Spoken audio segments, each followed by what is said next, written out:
The seer screams a warning. He ignores it. The prince smiles, confident, unaware of the danger lurking. The castle prepares for a royal wedding, but shadows move. At the altar, love turns into threat. A blade glints. The prince's heart stops. Chaos erupts. Only the seer can save what remains. Ancient secrets, unexpected betrayals, choices that change destinies. Who can be trusted when even love becomes deadly?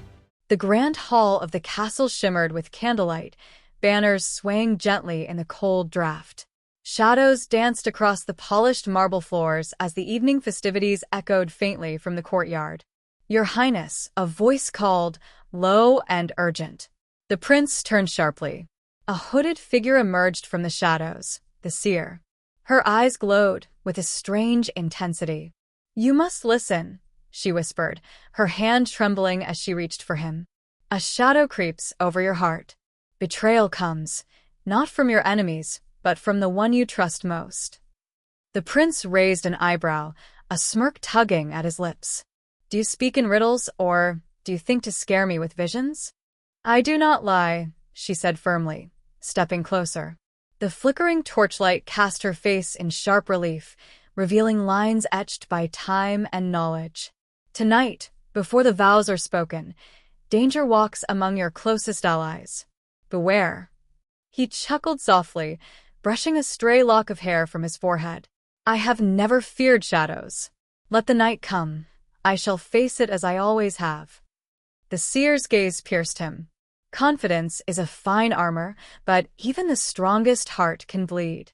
A shiver passed through the hall as her words hung in the air, heavy and foreboding. The prince, confident yet unsettled, turned back to the balcony, the city lights below twinkling innocently, unaware of the storm she had predicted. The hall fell into an uneasy silence as the seer stepped closer, her fingers tracing intricate patterns in the air. A faint shimmer appeared above her hands, glimmering shapes of twisted shadows and broken vows. "See this?" she whispered, her voice a mixture of warning and sorrow. "This is not imagination. The path you tread leads to betrayal, blood, and heartbreak." The prince leaned against the marble pillar, arms crossed, a faint smile on his lips. "Truly, these visions grow more dramatic by the day," he said, voice calm, almost amused. "Do you intend to scare me, or entertain me?" She did not flinch. The shimmering forms intensified, revealing flashes of a dagger, a shocked court, and his own heart pierced with disbelief. The images twisted and spun, casting flickering shadows against the walls. "This is what waits," the seer said, her eyes locking with his. "If you ignore this warning, you will walk into a trap crafted by those you hold closest." The prince shook his head slowly, brushing off her hand as if brushing away dust. "I trust my heart and my people. Shadows cannot dictate my fate." The seer's lips pressed into a thin line, her eyes narrowing with a mix of frustration and urgency. "Then you will see, Your Highness. You will see." A cold wind swept through the hall, rattling the banners. The city lights below twinkled peacefully, betraying none of the storm that lingered in the seer's vision. The castle rose majestically against the evening sky, its towers reaching like fingers toward the fading sun. Courtyards buzzed with servants hurrying to prepare for the grand wedding, while nobles in flowing robes exchanged measured smiles and discreet whispers. Inside the great hall, the prince stood at the center, a figure of poised confidence. His dark eyes scanned the gathering, noting allegiances with ease. A charm and self-assurance radiated from him, drawing both admiration and envy from the assembled court. The bride entered quietly, yet all eyes were drawn to her. She moved with grace, her dress a cascade of silk and jewels. There was warmth in her smile, but a flicker of something unreadable lingered in her gaze, a shadow beneath the elegance. "Your Highness," a courtier murmured, bowing deeply, "the preparations are flawless. The city awaits your union." "I see," The prince replied with a gentle nod, though his mind drifted briefly to the seer's warning. He pushed the thought aside, unwilling to let shadows mar the celebration. Nobles mingled, alliances forming and dissolving in silent gestures. The political stakes were as clear as the glittering chandeliers overhead.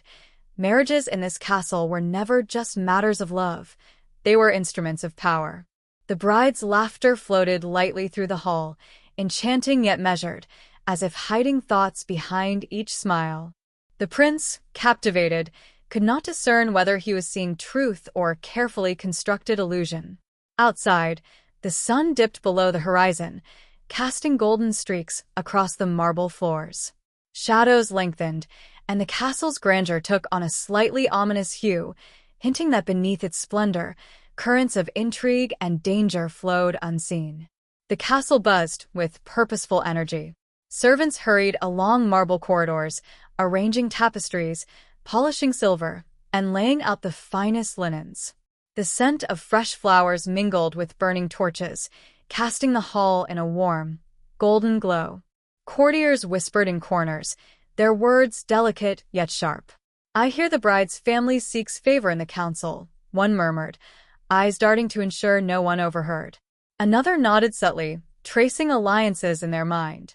Every smile, every gesture, carried meaning far beyond pleasantries. The prince observed quietly, adjusting the folds of his ceremonial cloak. He exchanged nods and brief words with loyal allies, fully aware that the eyes of the kingdom were on him. Yet, even in his confidence, a faint unease lingered, an echo of the seer's warning. The bride moved gracefully among the guests, her laughter soft but deliberate. Courtiers admired her poise, but a few couldn't help noticing the way her gaze lingered on certain nobles longer than decorum allowed. Subtle glances and half-hidden smirks hinted at alliances forming behind the polished walls. "Everything appears perfect, Your Highness," a minister said, bowing. "The city anticipates the union with great excitement, stability, and opportunity." "Yes," the prince replied, masking any concern. "Let the ceremony be a celebration, not a worry." Yet in the background, whispers traveled through gilded halls, questions about loyalty, secret favors, and ambitions veiled beneath silk and jewels. The stage was set, the grandeur of the wedding a mask over currents of intrigue, each ripple threatening to disrupt the fragile balance of power. Outside, twilight deepened, the castle towers casting long shadows. The flicker of torches along the ramparts hinted at the uncertainty hiding just beyond the light, as if the kingdom itself held its breath, waiting for the inevitable storm. The prince stood in the quiet of the eastern balcony, watching the courtyard below. Confident and composed, he carried the weight of the kingdom with ease, yet there was a flicker behind his eyes, a faint shadow of doubt that even he did not fully recognize. Inside the hall, the bride moved among the guests with practiced elegance. Her smile was luminous, yet it never reached her eyes completely. There was an unreadable calculation behind her laughter, a subtle tension in the way she held her posture. No one could tell if it was nerves, cunning, or both. The seer lingered in a shadowed corner, her gaze unwavering. Her hands rested lightly on the edge of a marble pillar, but her presence was commanding. Every few moments, her eyes met the prince's across the hall, silently urging him to heed her warning. A faint disturbance ran through the court, a misplaced word, a suspicious glance, the briefest hesitation in the bride's movements. The prince noticed none of it, caught in the thrill of the upcoming union, yet the seer's watchful eyes captured every detail. "Do you truly trust everyone around you?" the seer asked softly, approaching him once more. He smiled, brushing off her tone with a gentle wave. "Trust is the foundation of a kingdom. My heart knows its people." The seer's lips tightened. Even the closest hearts can betray. He shook his head, confident yet unknowingly vulnerable. As the evening deepened and torches cast flickering shadows along the hall, the air thickened with anticipation. Every subtle cue, the bride's glance, the murmuring courtiers, the seer's warning, wove a tension that promised a storm just beyond the horizon. The morning sun spilled over the castle walls, painting the halls in soft amber. Courtiers moved briskly, their polished shoes echoing against the marble floors. Among them, whispered conversations fluttered like secretive birds. "Did you see Lady Evelyn speak with the foreign envoy last night?" A courtier murmured to another, eyes flicking nervously toward the couple's chamber. "Perhaps nothing," the other replied, though his voice lacked conviction. Yet it felt unusual. The prince strode through the hall, greeting each noble with practiced warmth. He noticed the whispers, but his mind brushed them aside like cobwebs. To him, they were idle court gossip, irrelevant to the heart of his wedding day. The bride approached, her steps measured, her gaze fleetingly catching the eyes of certain courtiers a fraction too long. A faint smile masked something deeper: hesitation, calculation, or intent. Those who observed closely sensed it. The prince did not. Later, as the day advanced, small anomalies continued to appear. A folded note left carelessly on a side table, a hand lingered a moment too long, laughter that seemed rehearsed rather than spontaneous. The seer noticed every detail, her lips pressed tight in silent warning. "You still do not see it," she said quietly as she passed the prince. "I see only beauty and order," he replied, his voice calm. "Nothing more shadows these walls today." Yet the tension thickened. Courtiers exchanged glances, subtle nods, as if communicating a truth they dare not voice aloud. The air felt charged, every movement, every glance carrying weight beyond its apparent simplicity. In the grand dining hall, the bride raised her cup with effortless grace. Her eyes flickered briefly toward a favored ally, a silent signal that went unnoticed by the prince. Whispers swirled like smoke through the chandeliers, touching every corner of the hall, hinting at schemes forming just out of reach of royal perception. Unaware of the undercurrent of treachery, the prince continued to smile and greet, confident in his judgment, even as the first tremors of betrayal began to ripple through the castle. The castle corridors seemed quieter than usual, yet every footstep echoed louder in the prince's mind. Servants whispered behind closed doors, their eyes darting nervously as they moved past the couple's chambers. A folded note appeared on the edge of the prince's desk, scrawled in hurried handwriting. Curious, he opened it. "Trust no one beyond the veil." He frowned, brushing it aside. A prank, surely, he thought, folding it neatly. Still, a small knot of unease tightened in his chest. Later, during a stroll through the royal gardens, the bride lingered by the fountain longer than propriety required. Her laughter, light and melodic, carried an almost imperceptible tension. A hand reached for a small pouch at her side, a gesture too deliberate to be casual. The seer appeared quietly behind a row of sculpted hedges. "Do you see now?" she whispered, her eyes sharp. "These are not mere coincidences. Each act confirms what I have warned you." The prince shook his head, trying to maintain calm. "I see gestures," he admitted, "but gestures can be innocent misread." "They are not," the seer insisted, her voice low but firm. "Even the slightest deviation has meaning. The path you walk leads to danger."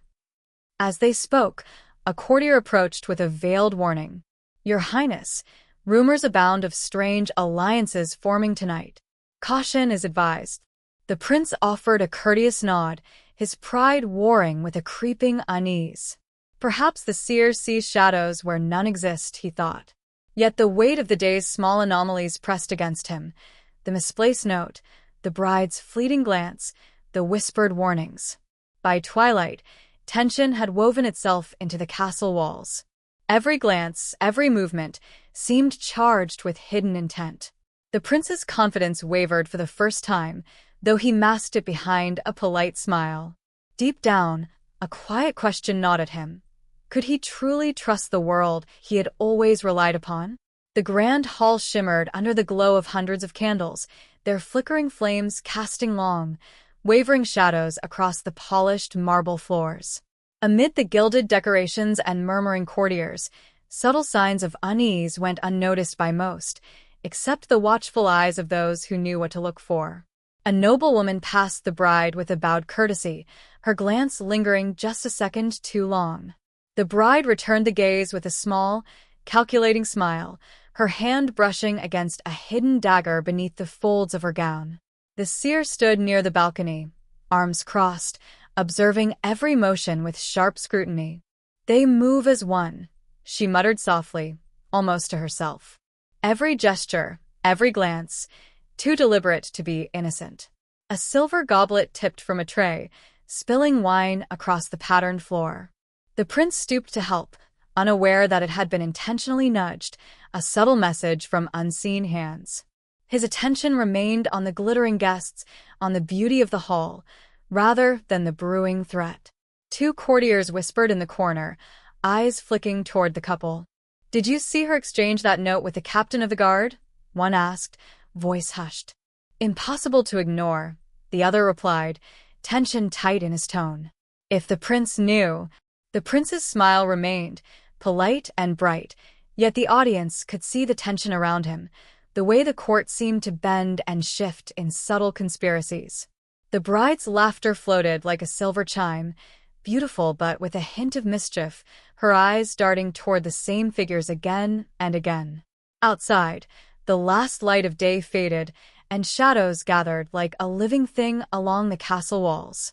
The seer's gaze never wavered. She had seen enough to know the danger looming. The prince, blissfully unaware, continued through the motions, trusting appearances in a hall thick with deception. The stage was set. The first tangible tremors of betrayal had appeared, felt by everyone except the one who mattered most. The audience held their breath, knowing the storm was imminent, though the prince could not yet see it. The castle corridors were alive with hurried footsteps, the clatter of silverware, and the low murmur of whispered conversations. Courtiers exchanged glances that carried far more meaning than their polite words suggested, while servants moved swiftly, ensuring every detail gleamed perfectly. "Your Highness," a chamberlain said, bowing low, "the hall is prepared. The city awaits your union. Everything is in order." "Excellent," the prince replied, adjusting his ceremonial sash. "Every detail must reflect the dignity of the crown. Let nothing mar this day." Yet the air was taut with subtle unease. Whispers of hidden alliances and secret dealings brushed against the edges of conversations. A nobleman leaned close to a friend, voice barely above a breath. "She met with the captain again, surely not by chance." "Patience," the other whispered, a grim smile playing at his lips. "Soon, the truth will show itself." Meanwhile, the bride floated through the hall, her smile charming yet measured. Each movement was precise, almost rehearsed, as if orchestrating the reactions of those around her.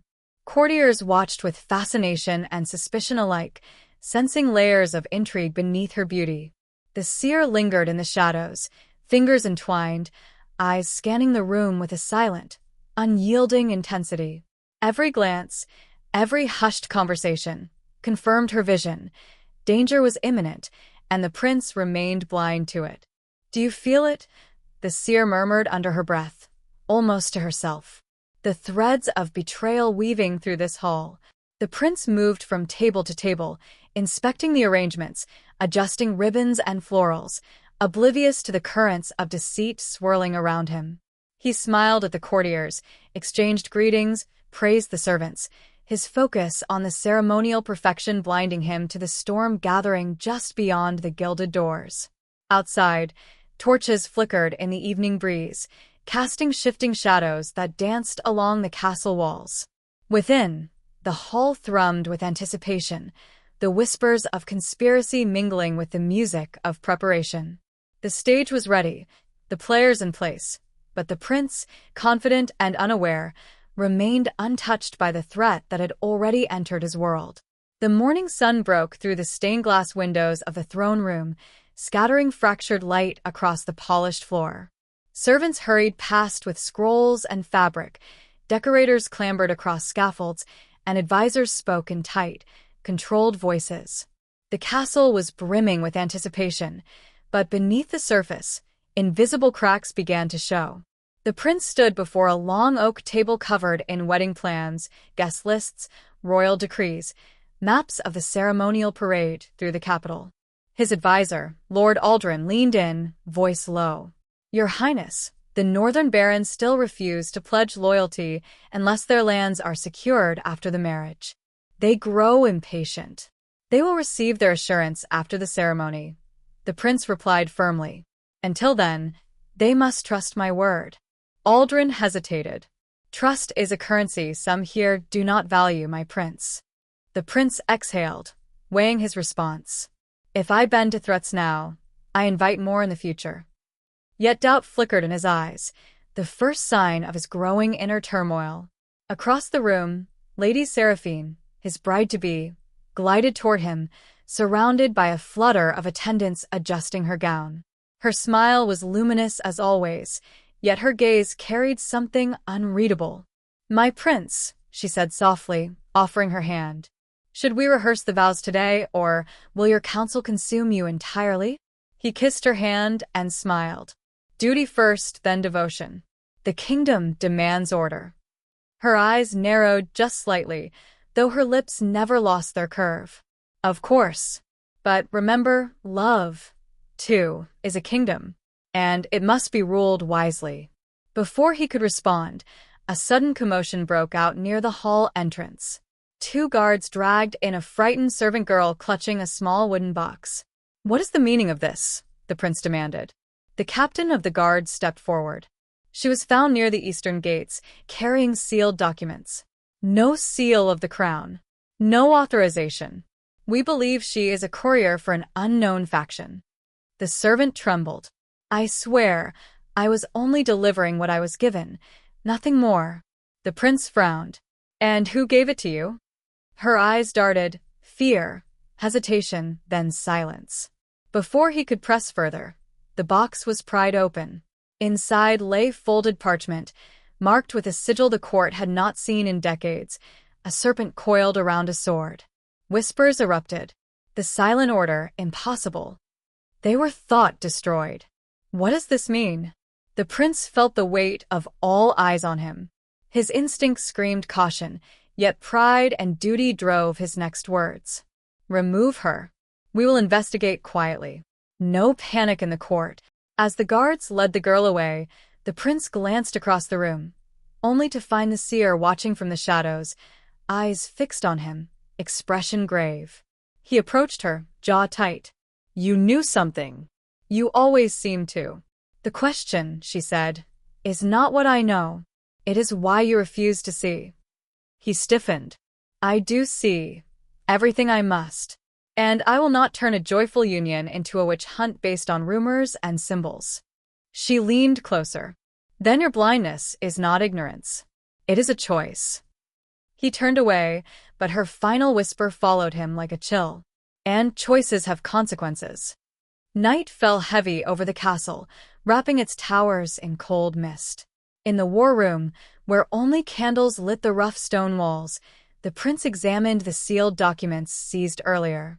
The serpent and sword sigil glared up at him, a silent threat from an enemy long believed extinct. The door creaked open. The seer stepped inside without waiting for permission. He didn't look up. You walk into royal chambers as if they were your own. You gave the guards orders to keep people away, she said. You said nothing about me. He set the papers down. Make your point quickly. She approached, stopping across the table from him. Her voice was calm, but edged with urgency. You found a symbol of a hidden order, an order known for infiltration and assassination, and yet you still believe your life is not in danger? There is no proof these papers concern me, he replied. Her eyes narrowed. You think it coincidence that this symbol appears days before your wedding? That spies slip through your walls now, of all times? You think betrayal knocks at random doors. He clenched his jaw. Enough with riddles. She leaned forward. Then listen plainly. The woman you plan to marry is not what she pretends to be. He slammed his fist on the table. The candlelight trembled. You accuse my bride with nothing but shadows and superstition. Do you understand the weight of your words? The seer did not flinch. I understand their truth. He turned away, breathing hard. Moments passed in strained silence before he finally spoke again. Why her? Why would she seek to harm me? Because power attracts betrayal as fire attracts moths, she said. And because she does not love you, she serves another purpose. Before he could answer, footsteps echoed outside. The chamberlain entered. Your Highness, forgive the intrusion, but there has been an incident. The prince strode out, the seer following. In the west corridor, guards surrounded a smashed cabinet. Swords drawn. What happened here? He demanded. Someone broke into the royal archive, the captain said. Sensitive records were taken, documents pertaining to lineage, succession, and royal alliances. The prince froze. Who was seen in this corridor? The captain hesitated. One witness claimed to see a lady in a dark cloak fleeing toward the eastern stairwell. He could not identify her, but he saw a ring on her hand. A ruby ring. The prince's expression faltered. A ruby ring. The same one his bride wore every day. The seer stepped closer. Still a coincidence. He shot her a warning look. Say nothing of this. Not yet. The captain frowned. Your Highness, shouldn't the court be informed? No, the prince said sharply. If someone is trying to provoke chaos, I will not give them what they want. Seal this corridor. Search quietly. As the guards dispersed, the prince remained still, staring at the shattered cabinet. Something had shifted in his expression. Not belief, but doubt. The seer watched him carefully. You feel it now, she said. The truth pressing against you. He didn't look at her. If you are wrong about her, I'm not. His eyes darkened. Then prove it. Bring me something I cannot deny. She nodded once, accepting the challenge. I will. But when I do, you must be prepared to act. The prince stood alone on the balcony outside his private chambers. Below, the courtyard buzzed with life. Vendors preparing for the royal wedding, banners rising, musicians rehearsing. From a distance, it looked like a kingdom at peace. But peace, he knew now, was an illusion. He turned at the sound of approaching footsteps. It was Lord Aldrin, his most trusted advisor since childhood. You asked for me, my prince. The prince hesitated before speaking. Tell me honestly, Aldrin, have you heard any whispers against Lady Seraphine? Aldrin didn't answer immediately. His silence said more than words. What have you heard? The prince pressed. Only rumors, Aldrin said carefully. Dangerous ones.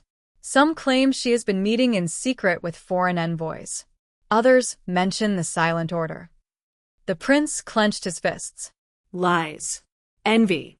The court feeds on poison. Aldrin stepped closer. Poison sometimes reveals the truth before loyalty does. I beg you, be cautious, if not for yourself, then for the throne. The prince turned away, jaw tight. You speak as though you doubt her. I speak, Aldrin said calmly, as someone who wishes to see you live long enough to wear the crown. Their eyes met, loyalty against stubbornness, honesty against pride. The prince dismissed him with a curt nod, but the doubt in his heart deepened. Later that evening, the prince met Seraphine in the candlelit music salon. She played the harp softly, her fingers gliding over the strings with practiced grace. When she saw him, she smiled, but her smile no longer felt as simple as it once had. You look troubled, she said, rising to meet him. Has something happened? Nothing that concerns you, he replied too quickly. Her gaze lingered on him, searching. You don't trust me. He hesitated. I trust you. But, she whispered. A storm of thoughts raged behind his eyes. Should I ask her about the ring? The archive? The documents? But instead he said, some people question your intentions. Her expression darkened, wounded yet composed. And, do you question them? Silence stretched between them, heavy and cold. Finally, she stepped closer, placing a hand over his heart. I chose you, not your crown, not your power. You. Is that not enough? He wanted to believe her. Needed to. He took her hand. Soon we will be married, she said softly. And once we are, nothing will separate us again. The words were meant to soothe, but something in her tone felt like a warning. Before dawn, the prince summoned Captain Rowan, commander of the Royal Guard. I need answers, he said quietly. But no one, Must know what I ask of you. Rowan bowed. Name your target. The prince hesitated. Saying it aloud made it real. Follow her, he said finally. Follow Lady Seraphine. And bring me the truth. Rowan looked up, startled. You suspect your bride? I suspect nothing, the prince said harshly. I seek certainty. Rowan hesitated. And if the truth is not what you want to hear? The prince stared out the window toward the distant chapel where his wedding would take place. Then I will face it, he answered. But his eyes betrayed doubt. Whispers traveled faster than footsteps inside the stone veins of the royal castle. Secrets moved under cloaks and behind closed doors, carried by trembling servants who prayed not to be caught listening. By dusk, a storm of rumors had already gathered, and though no one dared speak it aloud, every gaze inside the court burned with the same question: who will fall first, the prince or the strange woman who now holds his heart? The council chamber glowed with torchlight as nobles gathered for yet another private meeting they secretly hoped would decide the fate of the kingdom. At the long table sat Lords Arvedon and Halric, men known not for honor, but for survival. And survival, they believed, required eliminating threats. Tonight, that meant weakening Prince Rowan before he could gain the throne. Arvedon leaned forward, voice low and sharpened. First, the prince defies tradition by refusing a noble bride. Then he exposes the court to scandal by sheltering a commoner. And now, he dismisses counsel from us. This path leads only to chaos. Lord Halric's reply was smoother, almost amused. Chaos or opportunity. They say a kingdom in fear is a kingdom ready to obey. Across the room, hidden behind a stone column, a cloaked figure listened. Gareth, one of Rowan's most trusted allies. His jaw tightened as he heard more. Plans. Lies. Strategies to fracture the court and turn the people against Rowan and Alara. Our first move is already underway, Lord Halric continued calmly. The miners have begun to protest again. Food supplies grow thinner near the eastern villages. Who will the people blame for their suffering? Rowan, Arvedon answered. We'll make sure of it. Gareth left before they could see him. His boots pounded through the dim corridor. Rowan has to know. This is bigger than gossip. This is war. That night, the courtyard transformed from a place of serenity to a battlefield of ideology. Groups of nobles huddled, servants whispered, guards shifted uneasily. Paranoia spread like infection. And through the center of it walked Alara, unaware of how many eyes tracked her every move. She carried a basket of herbs to the stables, simple, harmless. But not tonight. Tonight, shadows followed. Someone wanted her to feel hunted. Near the archway, two noble women spoke just loud enough for her to hear. She doesn't belong here. She's dangerous. A manipulator, I heard. And cursed, they say the forest which marked her. Alara stopped. Their words stung more deeply than she wanted to admit. She kept walking, but her hands trembled. Meanwhile, Rowan met Gareth in a torchlit corridor. You look like hell, Rowan muttered. You need to hear this, Gareth replied, serious. They're moving against you. Lords Arvedon and Halric, they're the center of it. They're pushing unrest across the kingdom, and they're setting you up to take the fall. Rowan stiffened. On what grounds? What claim could they possibly make against me? Neglect. Poor judgment. Endangering the future of the throne. They'll use Alara to prove it. Rowan's voice darkened. She has done nothing wrong. That doesn't matter anymore, Gareth said quietly. Truth is irrelevant to men like them. Only power. Rowan turned away, jaw clenched. Then we fight. Gareth shook his head. No, not yet. If you accuse them now, they'll rally the entire council against you. We need proof, allies, leverage. Rowan exhaled slowly. Then we gather them. But Gareth didn't meet his eyes right away. There's more, he said cautiously. Cashin reached out to me. Rowan froze. Cashin? My brother Cashin? Gareth nodded. He wants to meet. Tonight. Deep in the shadows, another figure had been listening. A spy. Information slipped from the prince's circle even faster than he realized. A smirk formed as the spy retreated to report. "They're moving. Time to tighten the noose." And far beyond the castle walls, fires burned in village squares, not for warmth, but for anger. Posters bearing Rowan's name were torn, cursed, burned. The kingdom was shifting, the game accelerating, and no one, not even the prince, was ready for what was coming. Night fell heavy over the castle, a suffocating darkness broken only by flickering torchlight and restless thoughts. Prince Rowan stood alone on the high balcony of his chambers, staring down at the distant villages where angry flames of protest burned against the horizon. His kingdom was unraveling, and many believed he was to blame. A knock broke the silence. "Enter," Rowan called, though his voice carried little strength. Captain Aldrich stepped inside, an old friend and loyal soldier. His armor still bore the dust of the Eastern Road. "I came from Greyridge," Aldrich said. "The protests aren't just whispers anymore. Someone is fueling them on purpose." "Arvidon and Halric," Rowan muttered. "They want the people to turn against the crown." Aldrich hesitated. "Your name is being cursed in the streets. But worse, Illyra's name is being spit with venom." Rowan's jaw tightened. "She has done nothing." "It doesn't matter." Aldrich cut in, frustration crackling in his voice. "This isn't about truth anymore. It's about perception. And perception wins wars." Rowan paced. "So, what do you suggest, Aldrich?" Aldrich exhaled sharply. "Make a decision. You stand between two worlds. You must choose one. Either protect the throne or protect her." The words struck like a blade. Rowan faced him slowly. "You're asking me to abandon her?" "I'm asking you to survive," Aldrich replied, "and to save this kingdom before it falls to ruin." Later that night, in the old library of the West Wing, Gareth met Rowan beside towering shelves of forgotten history. "I spoke with Cashin," Gareth said. "He claims he wants to help you." Rowan frowned. "My brother hasn't spoken to me in 3 years. He walked away from the crown. Now suddenly he returns as a savior." "He says the council is preparing to vote for a regency," Gareth continued.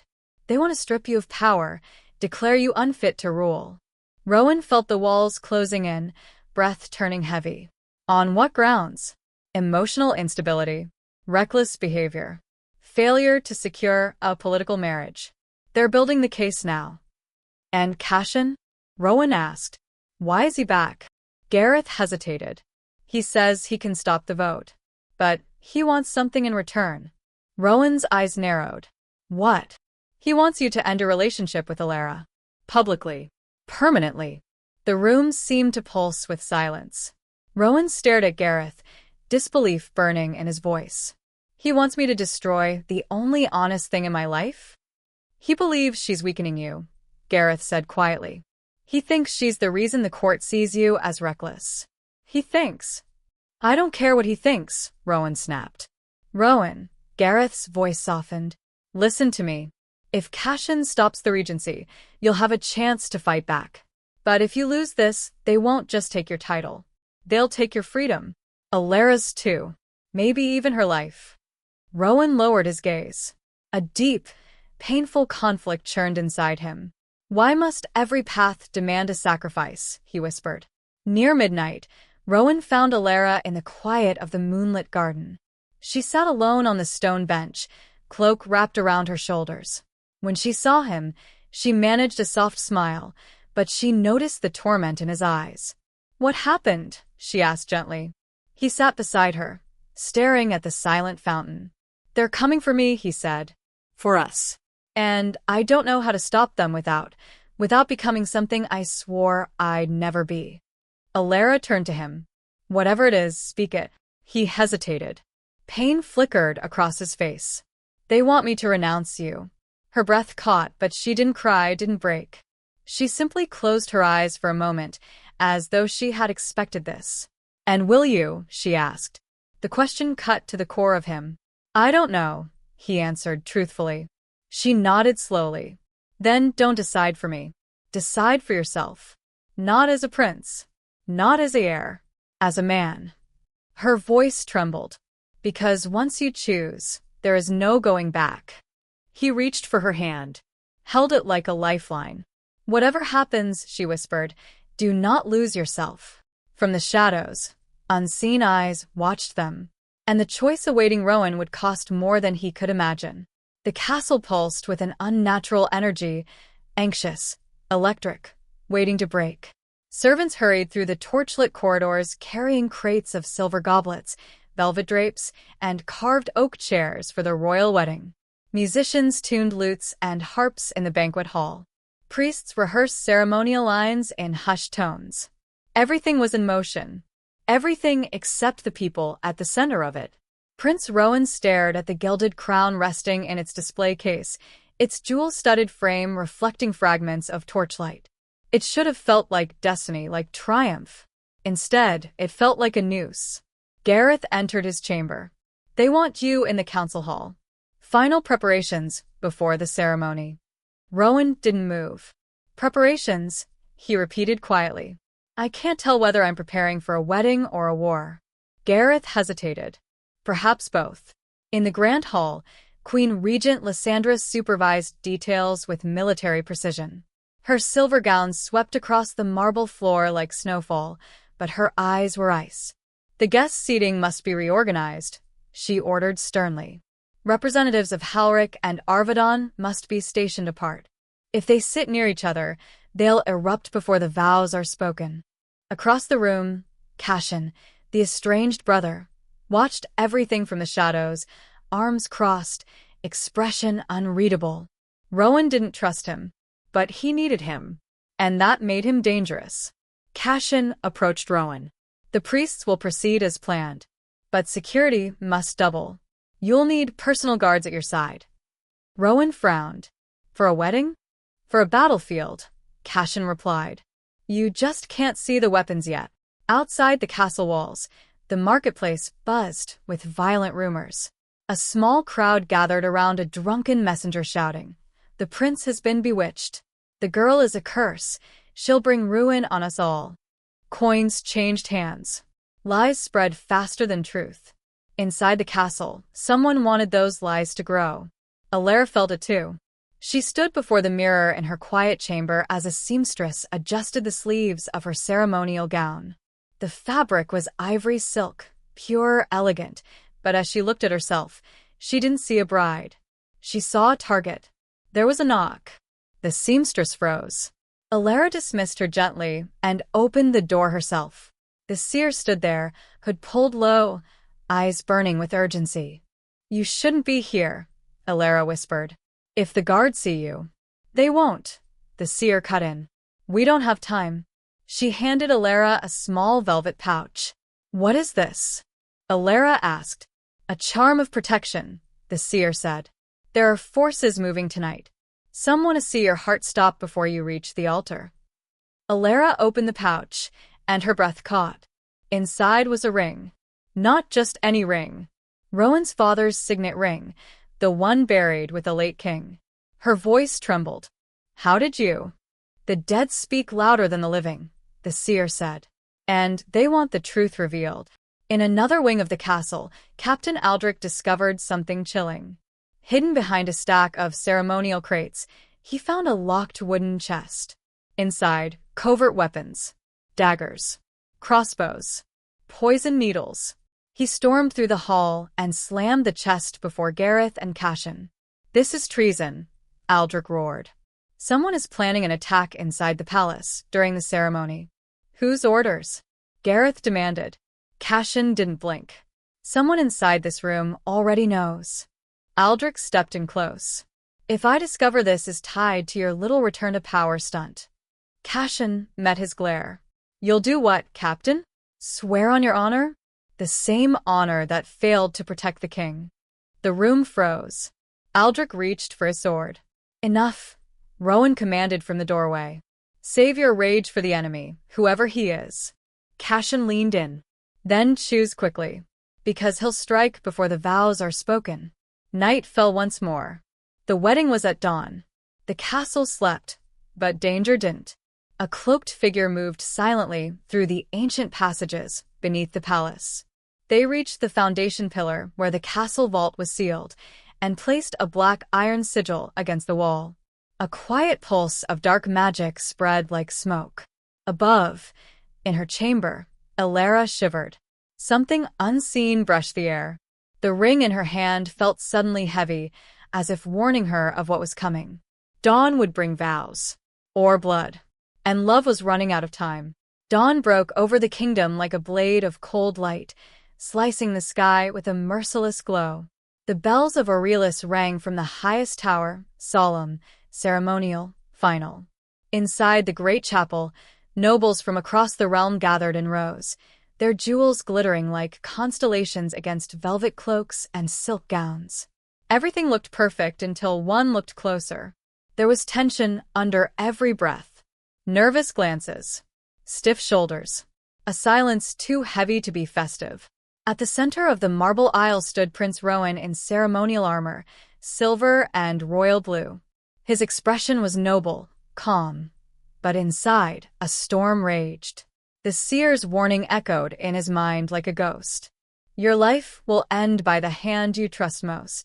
He straightened as the great doors of the chapel opened and Elara entered. She was radiant.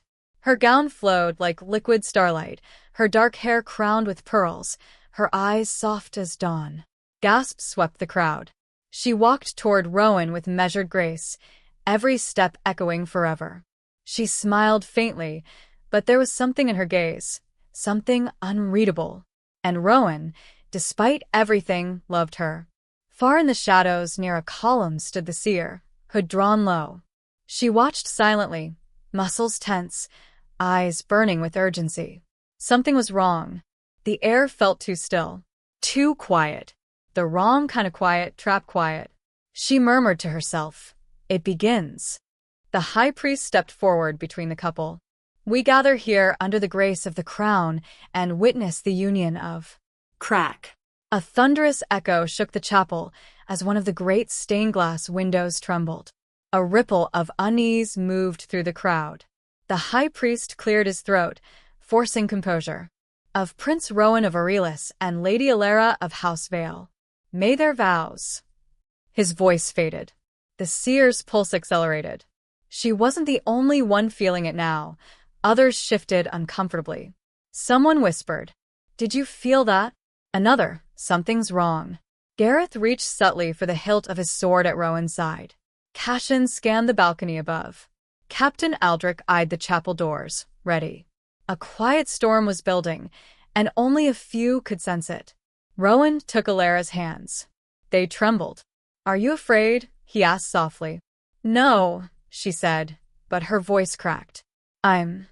Her eyes flickered. Pain, guilt, something darker. The high priest lifted the ceremonial circlet. "If any soul here knows a reason why these two should not be bound, let them speak now." A voice cut through the chapel like a blade. "Stop." The word was quiet, but it carried enough force to freeze every breath in the room. The seer stepped forward. Gasps erupted. The crowd recoiled. Murmurs exploded into outrage. "What is she doing here? Remove her at once." "She's cursed. A witch." Guards moved toward her. Rowan raised a hand. "Let her speak." The seer met his gaze. For once, there was no defiance, no cryptic mysticism, only urgency. "Rowan," she said, voice low. "Step away from her. Now." The room erupted into chaos. Gareth grabbed Rowan's arm. "Don't move. She's trying to manipulate." Silence. Rowan snapped, eyes locked on the seer. "Tell me why." The seer inhaled deeply. "Because she was sent to kill you." Shock detonated. The crowd gasped as one. Elara's face went pale. She opened her mouth, but no words came out. The high priest stepped back, horrified. "This is blasphemy." "She lies," cried Lord Edric, one of Elara's family allies. "The girl is innocent." But something had changed. Elara's eyes, once warm, were now glassy, distant, tormented. A single tear slid down her cheek. "Rowan," she whispered. "I'm so sorry." Her right hand moved, not to reach for him, but into her sleeve. The seer saw it first. Knife. Too late. In one swift, practiced motion, Alara drew a hidden silver blade and thrust it toward Rowan's heart. Time fractured. Rowan barely registered the attack, only a glint of steel and Alara's trembling jaw. Gareth shoved Rowan aside, but the motion was too late to stop the strike. A flash of movement. A blur of dark cloak. The seer threw herself between them. Steel pierced flesh. The blade buried deep in the seer's side. A scream tore through the chapel. Alara stared in horror, almost as shocked as Rowan. Her hands shook violently. No, this wasn't. The seer staggered backward, but didn't fall. Instead, she reached out and seized Alara's wrist with inhuman strength, forcing her to drop the blade. Her voice trembled, not with fear, but fury. "They used you," she hissed. "But you made your choice." Chaos exploded. Guards rushed forward. Nobles fled. Screams echoed. Gareth drew his sword. Aldrich tackled Alara to the ground, restraining her. Cashin threw Rowan a dagger. "Arm yourself. There could be more." Rowan barely heard him. He stared at Alara, broken, shaking, whispering over and over. "I had no choice." The seer knelt, clutching her wound, blood soaking her robes. Rowan dropped beside her. "You saved me," he said, breath shaking. The seer met his gaze, pain, truth, sorrow in her eyes. "This is just the beginning." Then she looked at Alara, not with hatred, but with tragic understanding. "They made you their weapon," the seer said softly. "But you chose to strike." Alara sobbed, broken, trapped between guilt and whatever had driven her to do this. The seer rose unsteadily. Gareth tried to help her. She refused. "The traitors are already inside the castle," she said. "This attack wasn't meant to kill him." She looked at Rowan. It was meant to blind him. The prince stood amidst shattered vows, fallen trust, and the ruin of everything he thought he knew. The wedding was over. The war had begun. The great chapel of Aurelius, once a place of reverence, had become a battlefield of accusations, fear, and shattered illusions. Nobles pushed against each other in panic, silk and gold colliding in a storm of chaos. Guards surrounded the prince. Alara knelt restrained at the center, her white wedding gown stained with blood, not from Rowan, but from the seer. And still, no one had spoken the truth aloud, yet everyone knew. The future queen had just tried to kill the future king. "Hold her," barked Captain Aldrich. Alara thrashed, her face twisted in anguish rather than rage. "Let me speak. Let me explain." "You lost that right," Gareth snarled, sword pressed to her throat. Rowan stood frozen, staring at her, the woman he had loved, defended, chosen over all others. His pulse was numb, his soul colder than he had ever known it could be. He finally spoke, voice low and breaking. "Why?" Alara's lips trembled. She looked at him, not hatefully, but with unbearable sorrow. "I didn't want to," she whispered. "I begged them. I swore I wouldn't." "Who?" Rowan demanded. She hesitated, just one heartbeat, but it was enough to change everything. Lord Edric stepped out from among the spectators, face boiling with fury. "This farce has gone on long enough," he thundered. "This witch," he pointed at the seer, "has poisoned your mind, my prince. She staged this attack to turn you against your own future bride." "Is that so?" the seer said coldly, one hand pressed to her wound, eyes burning through Edric. "Then tell me, Lord Edric, why did you send her the poison ring?" A murmur spread across the room like fire. Edric froze. "What nonsense. She wore it the night she visited your manor," the seer continued. "The same symbol is carved beneath your crest, a serpent eating its tail." Edric glanced toward the exit, but guards were already closing in. That was all the confirmation anyone needed. Gasps erupted. Whispers turned venomous. "I knew House Vale was too ambitious. They've always envied the crown. Foreign coins have been passing through the Vale lands." House Vale, Alara's house, was now surrounded not only by guards but by suspicion and disgust. Rowan stepped closer to Edric. "Was this your plan?" Marry her into the throne, then murder me? Edric did not break. I serve Aurelius and its people, something you have forgotten. You would bring weakness to this kingdom. You refuse alliances. You speak of mercy, not dominance. The monarchy needs strength. Strength, Rowan cut sharply, is not betrayal. Edric smiled darkly. No.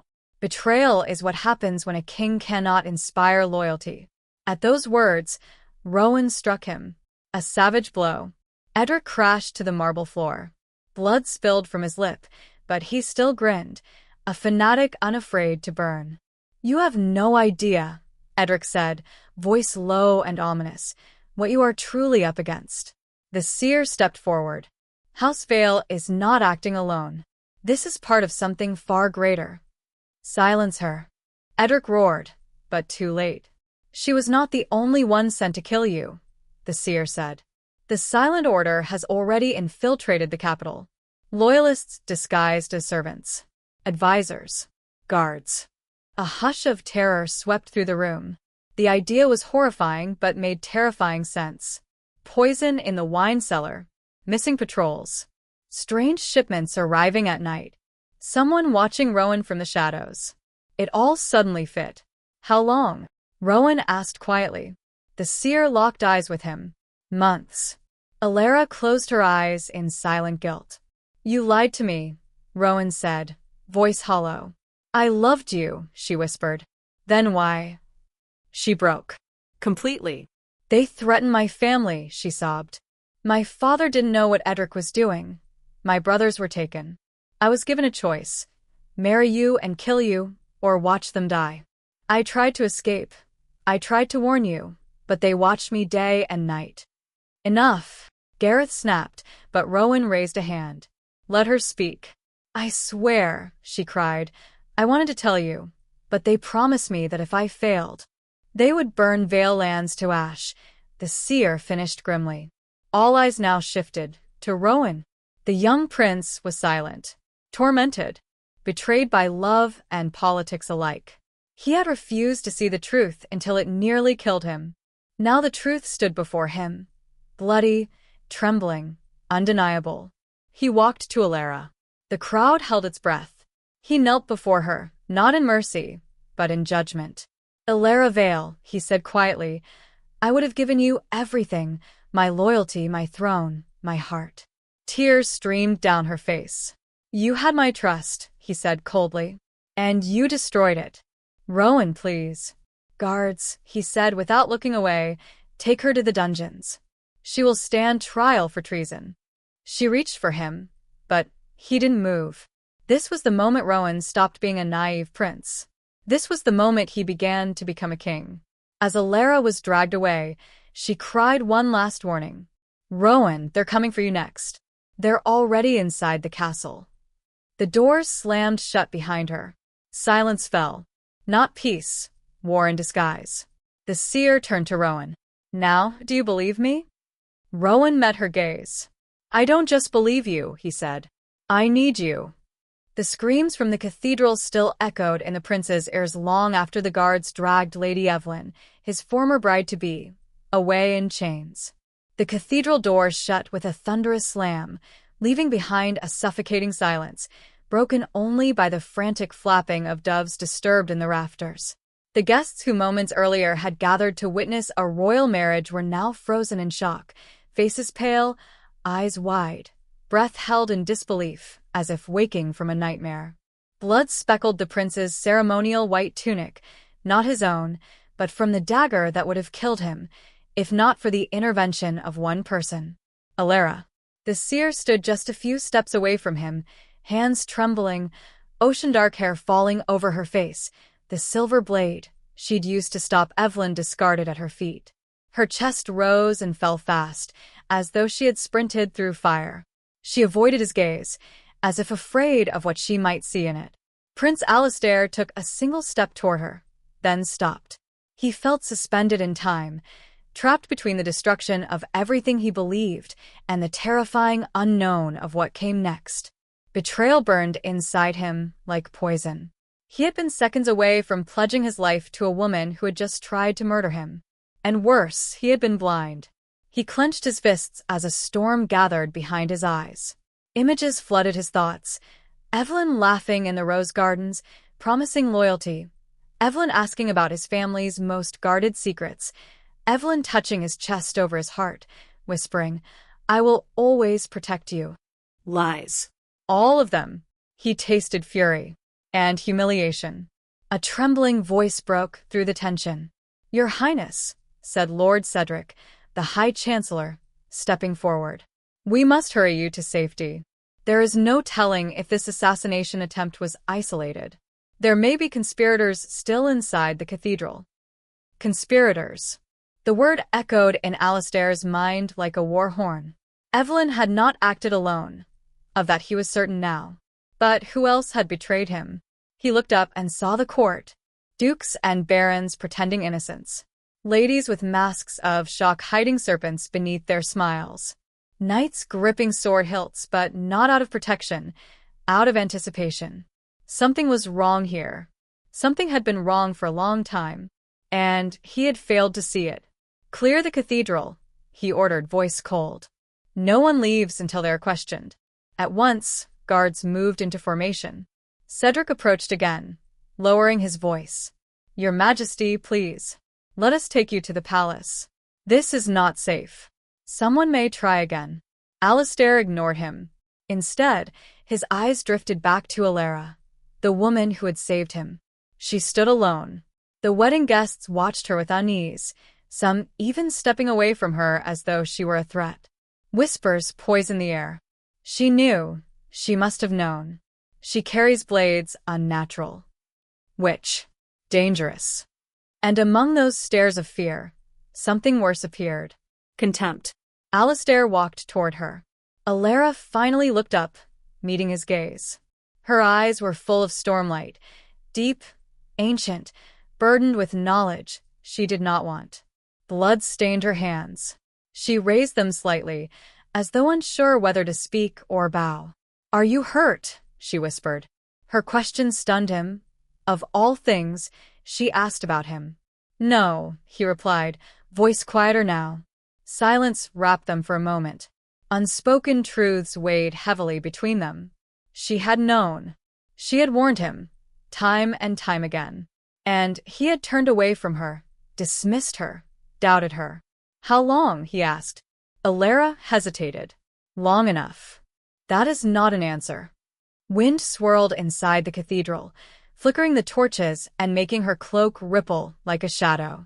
She looked around at the dozens of eyes watching them, listening. She lowered her voice. "There are things I can explain," she said, "but not here." "No," he snapped softly. Here. Now.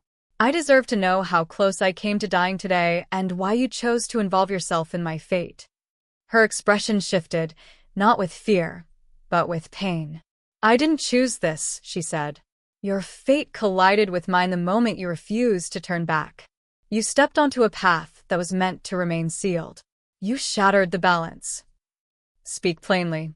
She met his eyes with a resolve he had not seen before. "The attempt on your life was not about you," she said. "It was about the throne, and everything hidden beneath it." A dark chill passed through him. Before he could question further, Cedric stepped between them. "This is not the time for riddles," the Chancellor said sharply. "Seize the Seer." For guards obeyed at once, moving toward Alara. Alistair's voice thundered. "Stand down." He stepped in front of Alara, eyes blazing. "She saved my life. Any man who moves against her moves against me." The guards froze. Cedric stared at the prince, calculating. "She may be involved," Cedric said slowly. "We cannot trust her." I said stand down. The cathedral trembled under the weight of that command. Alistair turned once more to Alara, voice quieter. "From now on," he said, "you do not leave my sight." Their gazes locked. Something had changed forever. The royal council chamber smelled of iron and candle smoke. War maps and banners had been removed to make space for hastily gathered documents from the investigation, lists of known traitors, intercepted letters, sealed confessions, blood-stained evidence.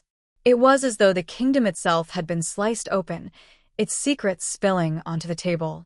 Prince Alastair stood at the head of the long obsidian table. He was still in his ruined ceremonial attire from the aborted wedding, the blood on it dried into a dark reminder of betrayal. Across from him stood the nobles, ministers, and generals of the court, watching him like wolves who could not decide whether to attack or kneel. Alara stood quietly in the shadows near one of the stone pillars. 2 guards remained nearby, not to detain her, but to protect her. The prince's orders still held fast. No one was allowed to touch her. Lord Cedric, High Chancellor, broke the brittle silence. "Your Highness," he began carefully, "we must respond to this outrage with decisive force. The families aligned with Lady Evelyn must be punished immediately. Seize their titles. Confiscate their lands. Remove the threat before it grows." A chorus of agreement echoed through the chamber. Yes, swift judgment. Make an example of them. They dared strike at the throne, strike back twice as hard. The prince studied their faces. Rage glinted in their eyes, but not loyalty. Some smelled of fear, others of opportunism. Some simply wanted blood. General Rowan, a scarred veteran with a soldier's bluntness, leaned forward. "Give the order, Prince Alastair. We can deploy troops within the hour. Uprisings must be crushed before they spread." "And what of justice?"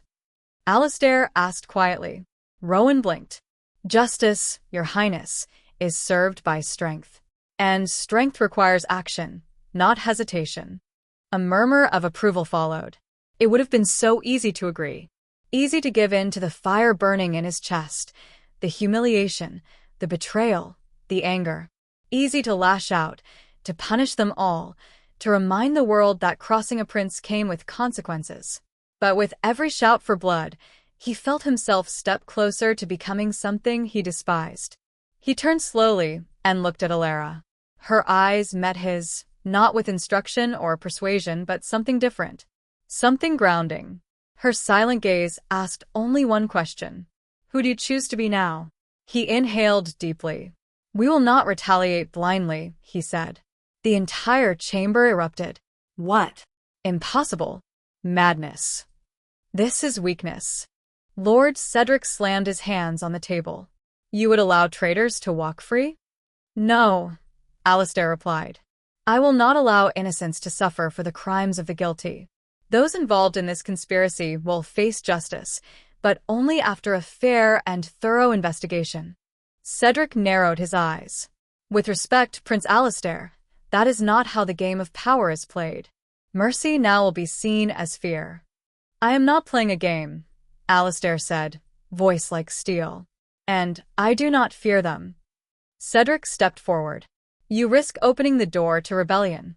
If we delay, they will gather allies in the shadows. They will return stronger. Then we will root them out one by one," Alastair said calmly. "Not by burning down half the kingdom out of paranoia." He scanned the room. "If we answer treachery with cruelty, we will only create more traitors." The nobles exchanged uneasy glances. Rowan growled, "Mercy won't win this war." "This isn't a war," Alastair replied. "Not yet." Cedric's tone sharpened. "Then you are gambling with your crown." "No," Alastair said firmly. "I am protecting it the only way that matters, by not becoming the tyrant they hope I will be." The room quieted. For the first time since the cathedral, the prince saw doubt flicker across some of the nobles' faces. Maybe, for a moment, they had expected rage. Blood. Brutality. Instead, they were faced with something far more difficult to oppose. Principle. Alastair turned to face them fully. "Let me be clear," he said. "I will not rule through fear. I will not order executions without proof. I will not destroy families based on suspicion. That is not justice. That is vengeance. And vengeance is the weapon of cowards." Silence weighed heavy on the air. Cedric stared, mask slipping for just a heartbeat. There was frustration there, but also a hint of something darker. Something like calculation. "And what is your will, then?" Cedric asked coldly. "We form a tribunal," Alastair declared. "A council of knights, scholars, and nobles, each sworn to neutrality. We uncover every conspirator, every one. But we do not strike until we know where the true serpent lies. Half the court still bristled. But the other half, the ones who had grown weary of corruption and silent tyranny, leaned forward, interested. Cedric spoke again, but slower now, testing him. "And who will lead this tribunal?" "I will," Alistair said. "And who will be your counsel?" He didn't hesitate. "Alara." Shock rippled through the room like thunder. "The Seer," someone gasped. "Unacceptable," another shouted. "A witch in royal affairs. She saved his life." Cedric's voice cut through them. "She is not one of us. She owes no loyalty to the crown. She owes loyalty to truth," Alistair replied. "And right now, that is exactly what we need." He turned to Alara. "Will you accept?" Alara stepped from the shadows, shoulders squared, eyes unwavering. "I will." A slow, reluctant murmur moved through the room. The decision had been made, and everything had just changed.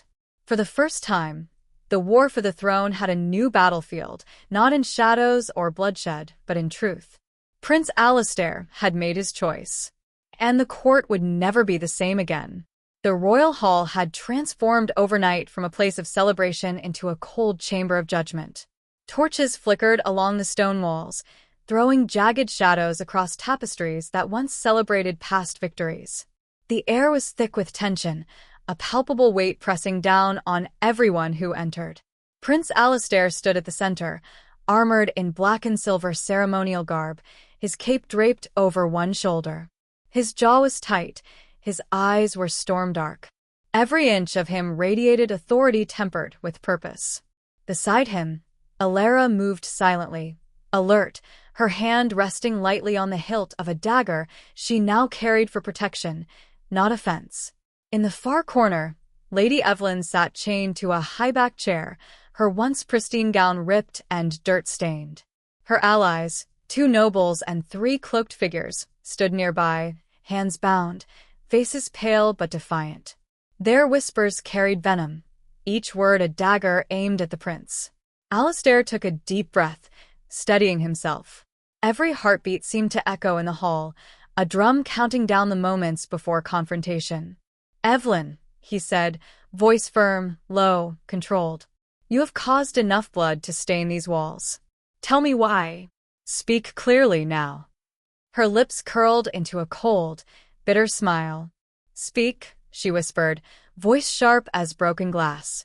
"You would have me beg for mercy after your kingdom's spies hunted my family? You would have me die silently, without telling the world the truth." "The truth," he repeated, stepping closer. "Your betrayal is clear. Your intent undeniable. Did you really think deceit and murder would secure your place?" She tilted her head, eyes flashing. "I did what I had to. My family, my house, they were at stake." Alistair's fists clenched at his sides. Rage surged, but he held it, forcing himself to remain composed. Every ounce of impulse to strike, to punish instantly, he pushed down. He would not become the tyrant they expected. "You chose the path of blood, Evelyn," he said slowly. "And yet here I stand, Alive. because of her." His gaze flicked to Alara, whose presence anchored him. "Because of her intervention, because of truth." Evelyn's laughter broke, bitter, echoing off the stone. "You rely on shadows and omens. A seer, a girl with tricks. And still you pretend to be a king." "Pretend." Alistair's voice grew sharper, but measured. "I am not pretending. I am holding my ground. Justice, not vengeance, will be your reckoning. Not fear, not anger." One of her allies, a burly noble named Lord Valen, lunged suddenly, attempting to grab a hidden dagger at his belt. Alistair reacted instantly, drawing his sword with fluid precision, catching Valen's wrist mid-motion. The metal rang against steel, sparks dancing. "Careful," Alistair said, eyes locked on the would-be assailant. "One false move, and you will regret it." Valen froze, eyes wide with fear. The other conspirators shifted uneasily. The hall was silent now except for the low hum of tension, broken only by the soft clink of armor. Alara moved to flank the prince, blade drawn, Stance low. Every movement was deliberate, precise. Her eyes scanned the room, calculating, alert. Alistair spoke again, voice loud enough to carry. You will answer for every secret kept, every scheme plotted against this throne, and every drop of blood spilled in my kingdom. No one will escape. None will claim ignorance. None will claim innocence unless it is proven. Evelyn's face twisted in fury. And if I refuse? Then you face justice, Alistair said, stepping forward. Not mine. Not my soldiers. Justice of the kingdom, impartial and absolute. You chose treachery. You will face the consequences. The tension snapped like a drawn bowstring. Evelyn struggled against her chains, trying to lunge, but Alara was faster, intercepting her movements with precise strikes of the dagger. Sparks flew as steel met steel briefly, Evelyn recoiling under the force. You cannot win here, Alara said softly, eyes fierce. Not by force, not by lies. The only way forward is truth. Alistair watched, calm, unyielding. He was no longer the naive prince who had ignored warnings. He was a ruler forged in betrayal, tempered by survival. Every movement, every decision carried weight. Every breath was measured. The hall seemed to pulse with anticipation. The nobles held their collective breath. The conspirators' faces reflected panic now, fear replacing arrogance. Alistair had stripped away their illusions of control. Finally, he lowered his sword slightly. You have one chance to speak truthfully. One chance to save yourself and your accomplices from the full weight of the law. Speak, and I may grant mercy. Evelyn glared, chest heaving. She had calculated, schemed, plotted, but the look in his eyes froze her. His calm authority, his moral clarity, and the unwavering presence of Alara shattered the facade of power she thought she held. For the first time, the balance had shifted. The confrontation was no longer just about blades and schemes. It was about moral authority, clarity, and the hard-earned power of restraint. The initial clash was over. The battlefield had been drawn, lines defined. And the war for the throne, between loyalty, deception, and survival, was only beginning. The council chamber had never felt smaller. Every stone wall seemed to lean inward, pressing on Prince Alistair as if the kingdom itself had turned against him. The air was thick with the scent of wax and ink, but beneath it lingered something sharper: fear, betrayal, and the metallic tang of political bloodshed. He stood at the center of the room, sword sheathed, yet his posture radiated command. Alara was at his side, eyes scanning, alert. Even now, after the confrontation with Evelyn, there were deeper currents to uncover. Allies he trusted, ministers who had sworn fealty, even some of his own guards. How many had been compromised? The first shock came from the High Chancellor, Cedric, who had bowed politely before speaking, his voice a silky threat. Your Highness, the web is wider than you know. Evelyn did not act alone. Houses loyal to her schemes have already begun to shift allegiance. And some within these walls, he let the words hang, are not who they claim to be. A murmur spread among the nobles, a low hiss like serpents moving through dry leaves. Alistair's eyes narrowed, scanning each face, each posture. The weight of realization pressed down. Betrayal was not just at the altar. It had infiltrated every level of his court. Names, Alistair said, voice calm but lethal. Tell me now, or you will answer for silence. Cedric swallowed. I can, but the implications are grave. You must act with caution. Caution, Alistair repeated. Yes. But hesitation will cost lives. He walked slowly down the chamber, each step measured, every movement precise. He felt the eyes of the court upon him, some in fear, others in anticipation, others in outright defiance. Every whisper, every stolen glance, every nervous twitch revealed the hidden alliances he would have to unravel. Then came the second revelation. A letter, intercepted just that morning, sealed with the mark of House Draven. One of the minor nobles stepped forward reluctantly, delivering it with trembling hands. Alistair broke the seal and read, Coded messages, plans of sabotage, bribes to mercenaries, all aimed at destabilizing Aurelius during this very week. His pulse quickened. House Draven, trusted allies, had been plotting rebellion, in league with Evelyn, in league with the shadowy Silent Order the Seer had warned him about. Alara's hand brushed his arm. "They hoped the shock of the wedding would blind you," she whispered.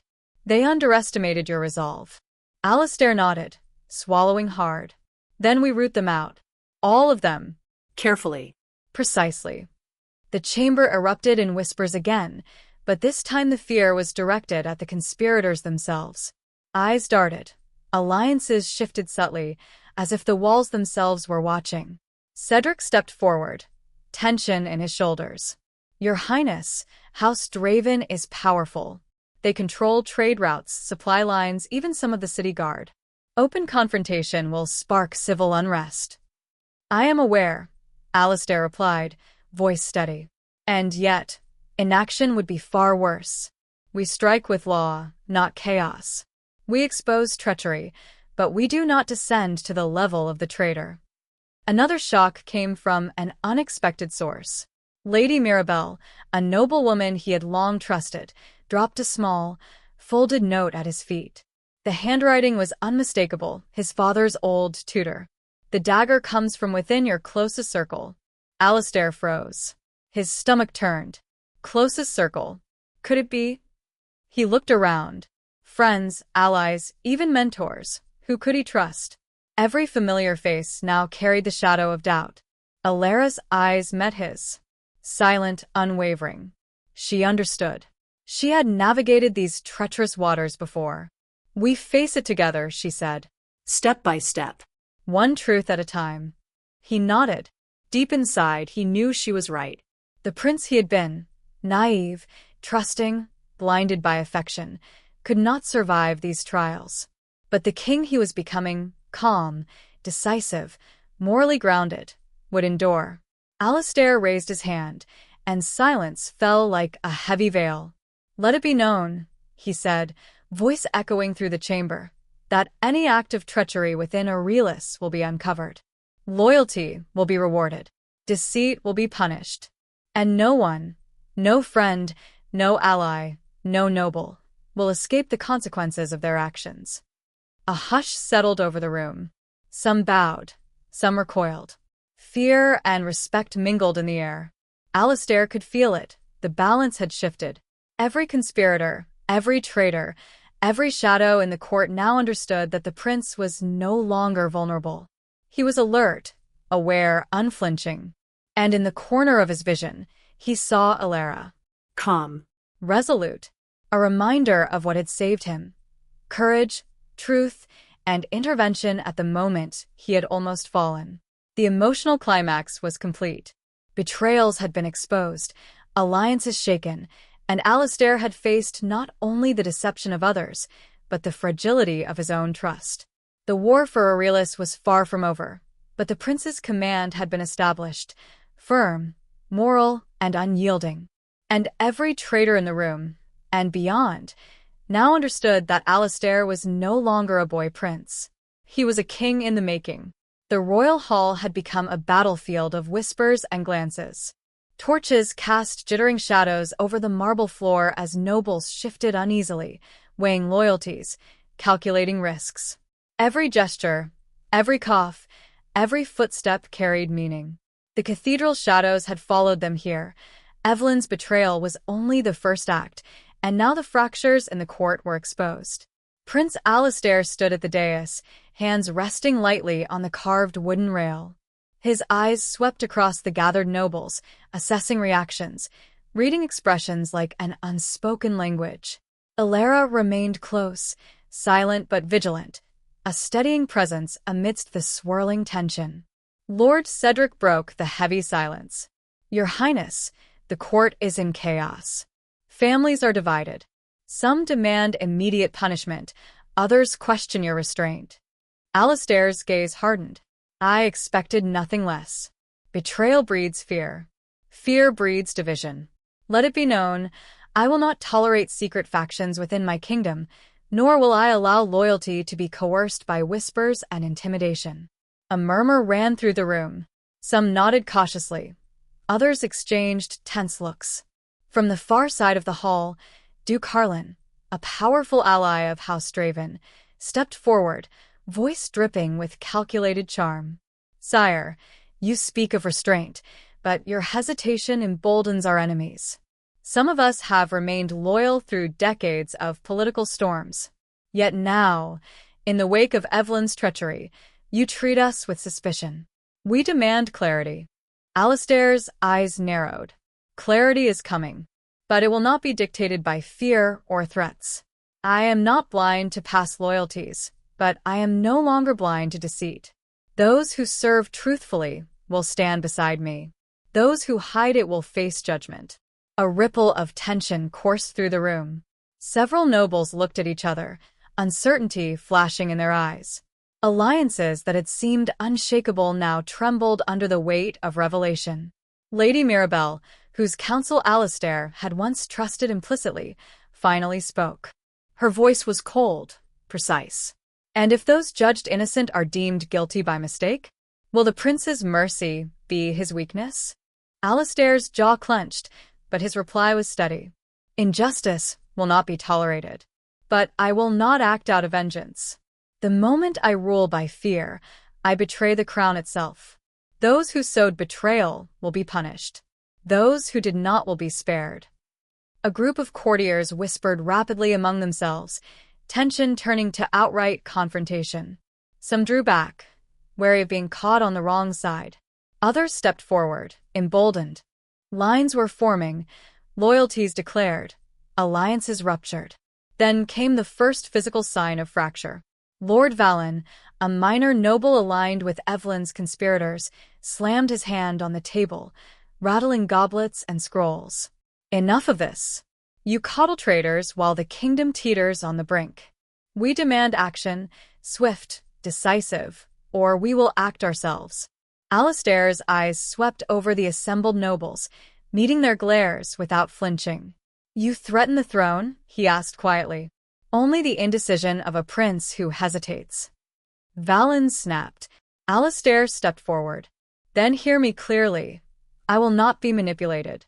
I will not be rushed by threats. You may choose sides, but remember this. Every action you take will be weighed, every loyalty tested, and every betrayal punished. The crown is not yours to challenge." The hall shivered under his words. A few nobles paled, realizing that the prince had not only survived Evelyn's betrayal, but had grown into a ruler capable of commanding fear and respect simultaneously. Ilara's gaze moved across the room, noting each subtle exchange. Glances, hands brushing over hidden daggers, whispered words. She whispered to Alistair, "The fractures will deepen. They test you, but they cannot break you if you remain steady." Alistair nodded slightly, voice calm but resolute. "Let the court see the truth. Let them choose their allegiances openly. Those who hesitate, hide, or deceive will find their names remembered in infamy." A hush fell. The nobles understood the stakes. Alliances shifted visibly, some retreating, others stepping forward to declare loyalty. The kingdom's foundation quivered, but its prince stood firm.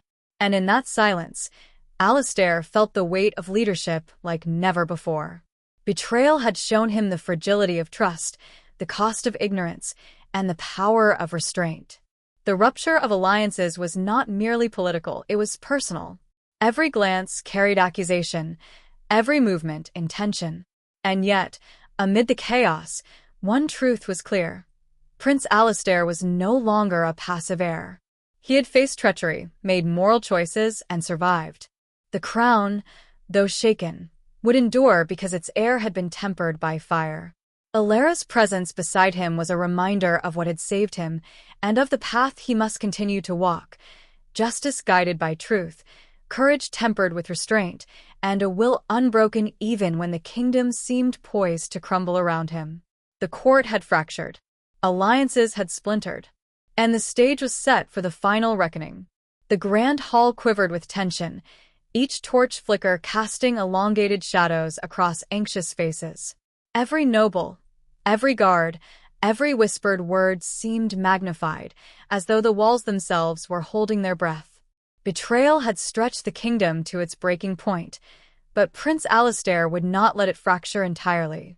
He moved to the center of the chamber, his steps purposeful, measured, exuding authority. Alara followed close, her eyes sharp, ready for any sudden motion. They both knew that any lapse could be exploited. The conspirators, though exposed, still carried dangerous influence. A single misstep could plunge the kingdom into chaos. Alistair paused, raising his hand to silence the murmurs that had begun to swell again. "Enough," he commanded.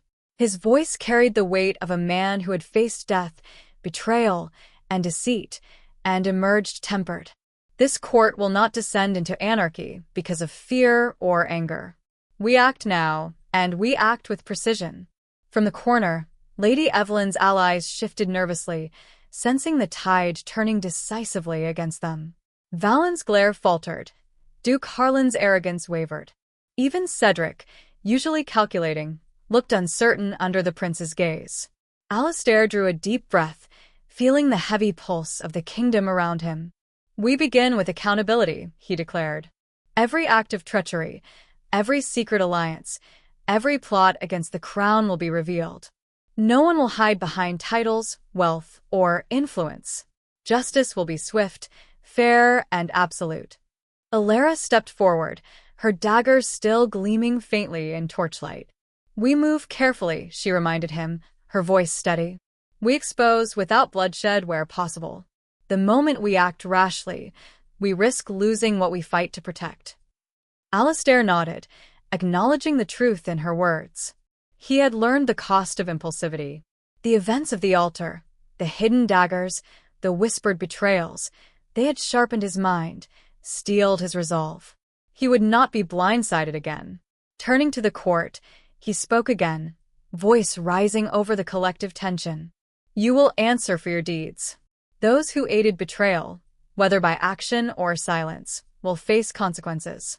Those who remained loyal will be recognized and their names preserved in honor. Let this be known to all. The crown does not forget, and the kingdom does not forgive deceit." A ripple of apprehension moved through the room. Nobles exchanged glances, some stepping back from perceived alliances. Alistair's command had shifted the balance. Fear and respect now mingled in equal measure. Suddenly, a commotion erupted near the far doors. A small contingent of Evelyn's remaining supporters attempted a desperate move, aiming to seize documents and incite panic. Guards reacted immediately, but Alistair acted faster, signaling with precision. His voice rang out. "Hold them. Secure the hall." Steel met steel, but it was a controlled clash, measured. Alara intercepted a scoundrel lunging with a hidden blade, twisting his wrist and forcing him to the floor. Alistair, calm and decisive, confronted another who tried to rush the dais. With a single authoritative command and the subtle swing of his sword, the threat was neutralized before chaos could erupt. The conspirators, seeing the prince's command executed flawlessly, paled. They had expected hesitation, weakness, but faced with Alistair's unwavering presence and Alara's sharp precision, their confidence evaporated. "Step forward," Alistair called. "Name your co-conspirators. Confess your actions. Only then will the kingdom judge you fairly." One by one, the remaining traitors stepped forward. They had no choice. The room's energy, the decisiveness of the prince, and the exposure of their plans left them cornered. Their facades crumbled under the weight of truth. Alistair's pulse steadied. Danger had been overcome, not through sheer violence, but through clarity, authority, and the courage to act decisively while restraining impulse. The immediate threat was neutralized. The court's fracturing lines began to settle, some allies reaffirming loyalty, others retreating quietly to avoid further disgrace. Finally, he turned to Alara, their eyes meeting. No words were needed. Together, they had faced the storm, the betrayal, the hidden daggers, the fractured alliances, and emerged in control. The kingdom had not yet healed, but the danger that loomed at the altar and in secret corridors had been confronted, and Alastair had claimed the first victory, the restoration of command, both morally and politically. The hall, though tense, was quiet now. Nobles and allies alike recognized the shift. The prince who had once hesitated was now a ruler tempered by adversity. Every betrayal had been met with justice. Every threat had been neutralized. The kingdom's immediate danger had passed. Alastair's gaze swept across the chamber one last time. The storm had been weathered. The throne, though tested, remained secure. And in that moment, he understood. True leadership was not in anger or retribution, but in discernment, courage, and the ability to reclaim control from the brink of disaster. The first step toward resolution had been taken. The path to restoration, trust, and ultimately love awaited. The great hall was a storm contained within stone walls. Torches flickered violently, casting long, quivering shadows across the marbled floor. Nobles and courtiers shifted uneasily, their whispers like currents beneath the surface of a dark sea. Every heartbeat seemed amplified, every breath a drumbeat of suspense. Prince Alastair stood at the center, eyes scanning the room with unwavering focus. The weight of the throne pressed down, not just the responsibility of ruling, but the echoes of betrayal that had nearly toppled him. Alara's presence beside him was a calm counterpoint to the chaos, a reminder that clarity and courage were intertwined. At the far end, Evelyn glared, chained and defiant. Her allies had been stripped of influence, her schemes laid bare, yet her eyes burned with resentment, the fire of someone who had lost everything yet refused to surrender. Alastair's voice cut through the tension, firm, resonant. This ends now. Every deceit, every hidden alliance, every attempt to undermine this kingdom will be met with justice. No one is above the crown. A sudden commotion erupted near the side doors. One of Evelyn's final conspirators made a desperate dash for escape, dagger in hand. Alastair reacted instantly, moving with the precision of a man who had faced death too many times to hesitate.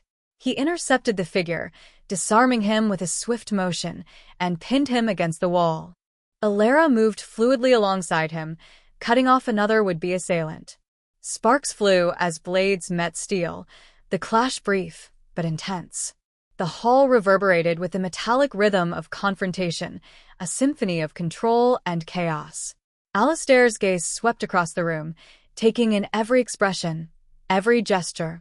Fear, relief, defiance, all mingled in the faces of his court. Some were loyal, tested, and proven.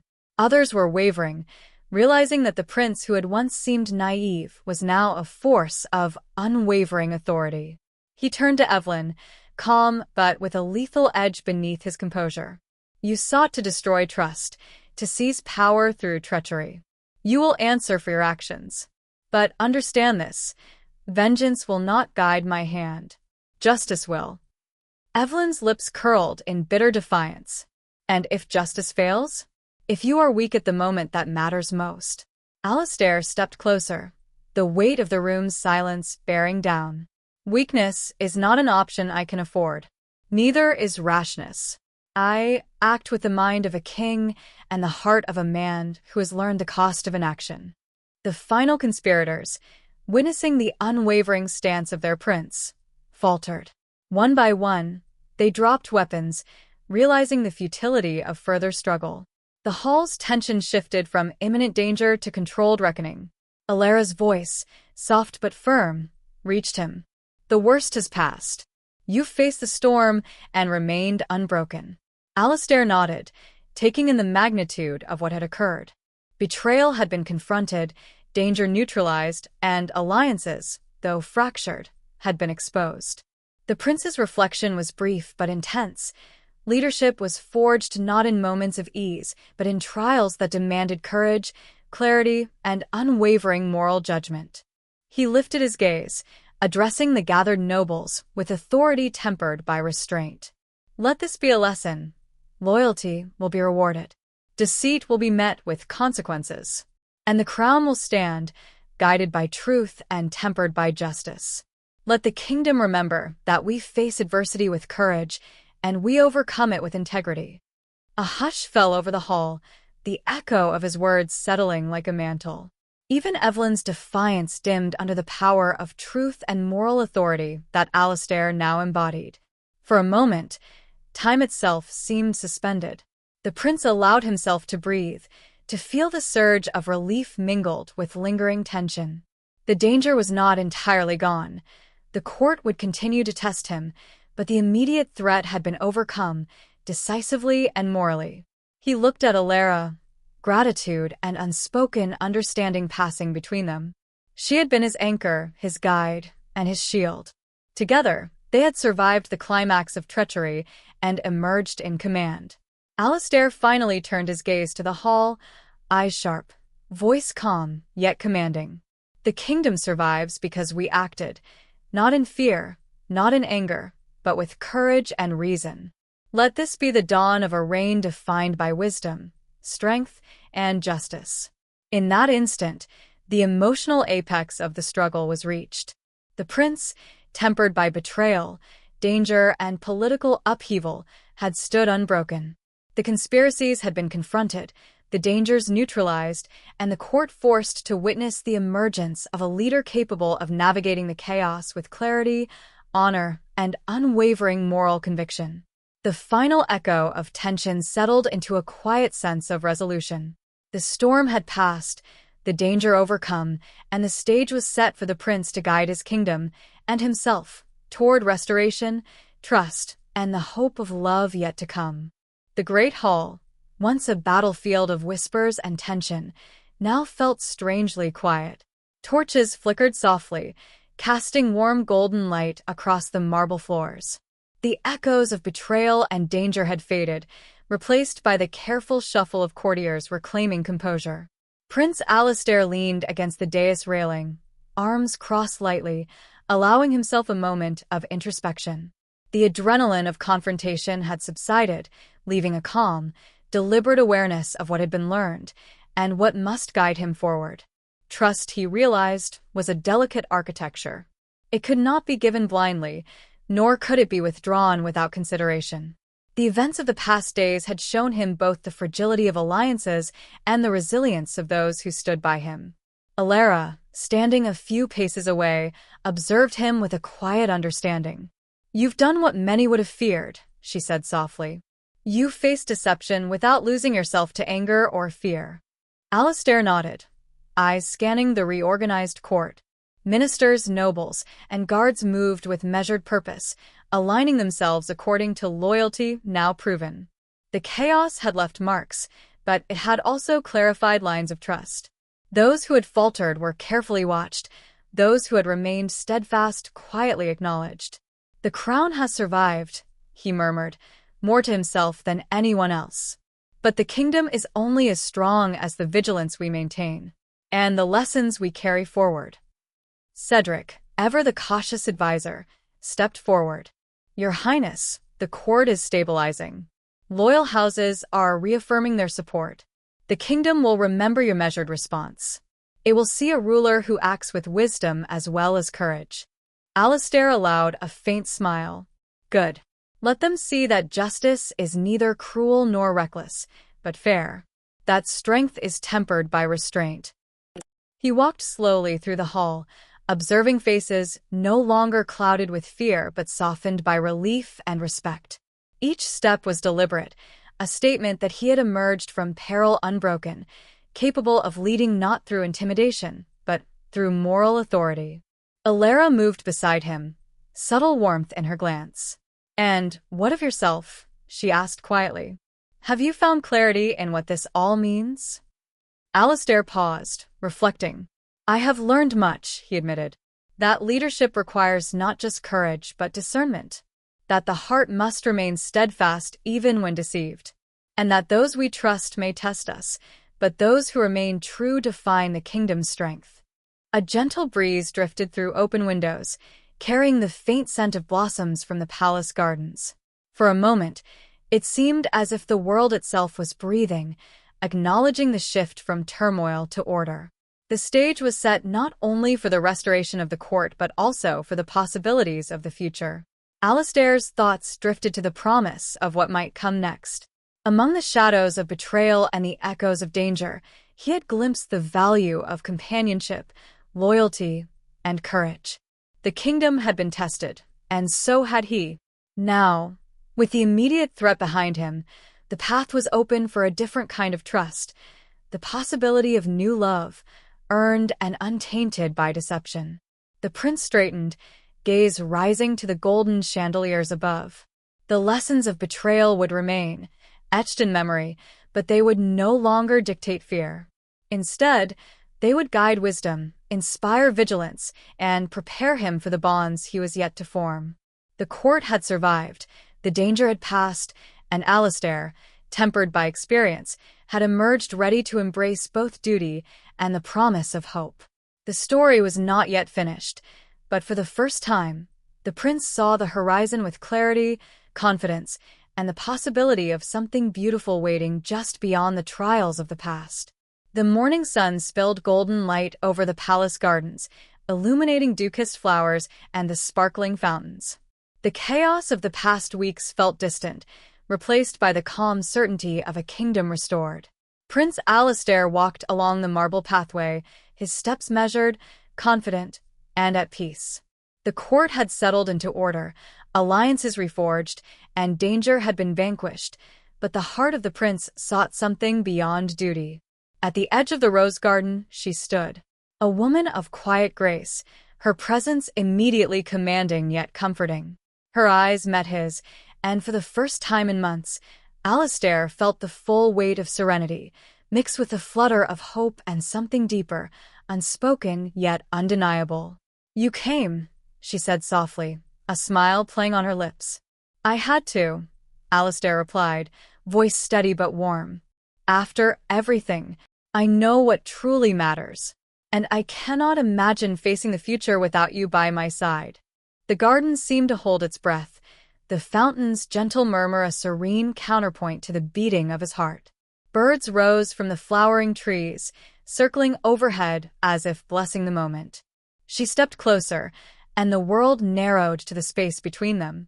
"You've endured so much," she whispered. "Yet here you are unbroken, guided by courage and wisdom." Alistair reached for her hand, feeling the softness of her fingers and the strength behind her gaze. "I survived because I learned, because I chose justice over vengeance, trust over fear. And now I choose love." The palace staff, the guards, and the courtiers watched discreetly from a respectful distance. They had seen the prince face betrayal, treachery, and danger, and emerge tempered, stronger, and ready to embrace not only his duty, but also his heart. Alistair led her to the ornate pavilion at the heart of the gardens. Soft banners swayed in the breeze, and the scent of blooming roses mingled with the crisp morning air. Friends and loyal subjects gathered, their faces reflecting relief, joy, and quiet celebration. "I vow," Alistair began, voice firm yet tender, "to rule with justice, to cherish the love I've found, and to protect those who stand with me. Together, we will face the future, stronger, wiser, and united."